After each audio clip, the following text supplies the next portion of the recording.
तो स्वागत है आपका सुपर बीएनपी चैनल के एक और नए शोडाउन वीडियो में। और आज की इस शोडाउन वीडियो में हम बात करने वाले हैं डीसीईयू विलन्स और एमसीयू विलन्स के बीच में होने वाले बैटल की, और जानेंगे कि अगर इनके बीच एक बैटल होती है तो उस बैटल में विनर कौन हो सकता है। तो वीडियो को पूरा जरूर देखना। यहाँ पर हमारी पहली बैटल में है डीसी यूनिवर्स का सबसे इंटेलिजेंट और टेक को यूज करने वाला विलन लेक्स लूथर, क्योंकि उसने ही डूम्सडे को क्रिएट किया था और अपने प्रिपरेशन टाइम के साथ वो हर तरह की मुश्किल का हल निकाल सकता है।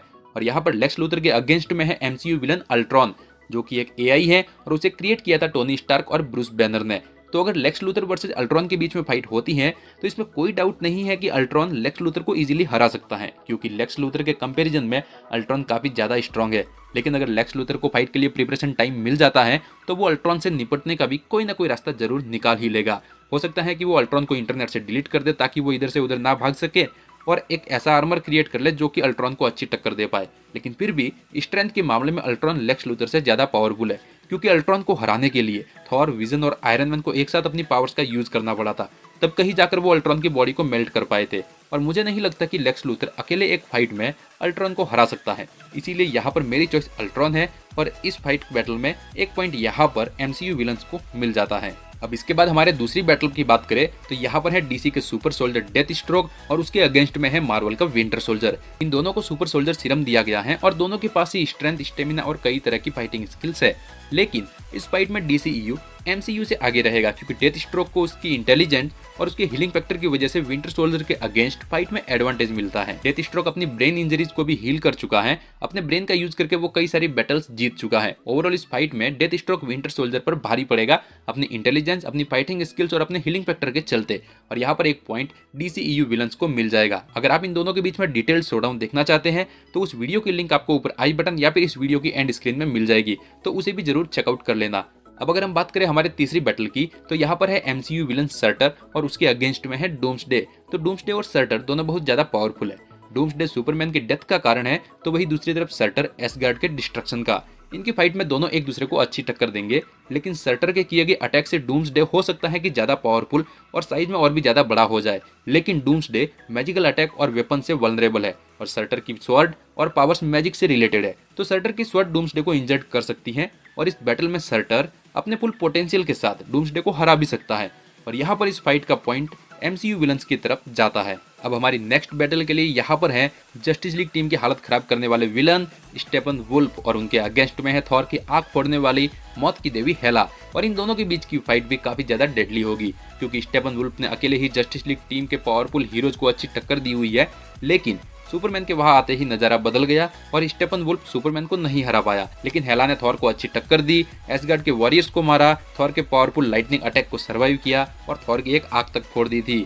और इस वजह से ओवरऑल हेला की स्ट्रेंथ और पावर्स के सामने स्टेपन वुल्फ का जीतना नियर टू इम्पॉसिबल लगता है, और यहाँ पर एक पॉइंट एमसीयू विलन्स के खाते में जाता है। अब हमारी नेक्स्ट बैटल के लिए यहाँ पर है एमसीयू विलन रेड स्कल, जिसके पास सुपर सोल्जर सीरम से पीक ह्यूमन लेवल एबिलिटीज है। और रेड स्कल के अगेंस्ट है डीसी का फैन फेवरेट और साइकोपैथ विलन जोकर, जिसने बैटमैन को काफी ज्यादा परेशान किया हुआ है।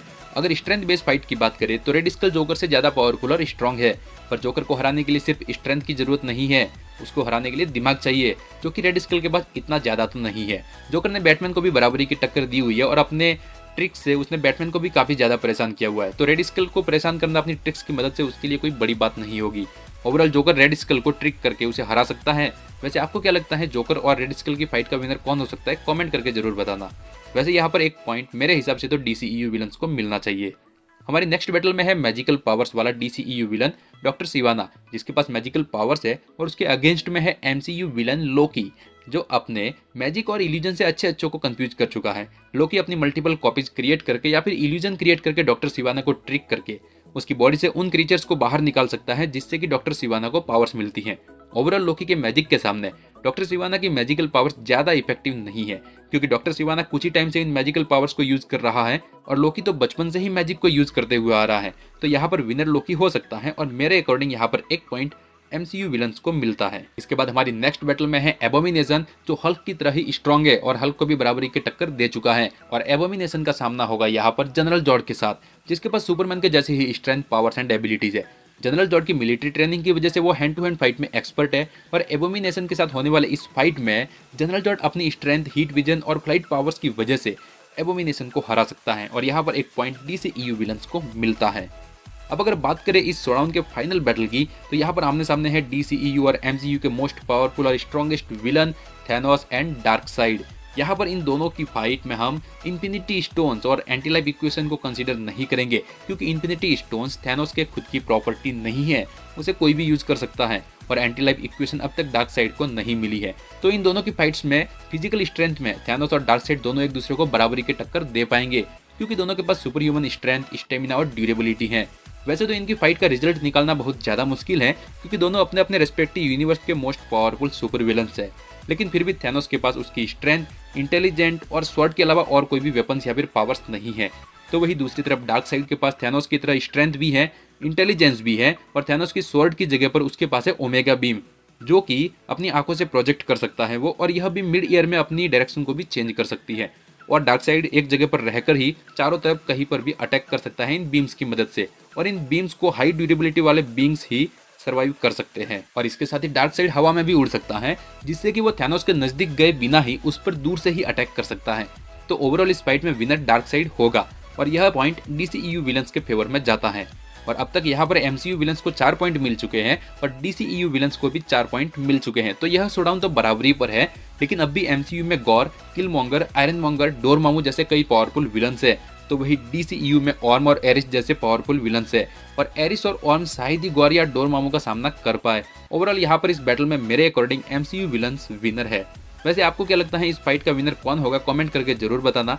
वीडियो अच्छी लगी हो तो वीडियो को लाइक कर देना, चैनल को सब्सक्राइब करने के साथ ही नोटिफिकेशन बेल को दबा के जरूर ऑन कर लेना, क्योंकि यहाँ पर हम ऐसे ही वीडियोस आपके लिए लाते रहते हैं। मिलते हैं अगले वीडियो में।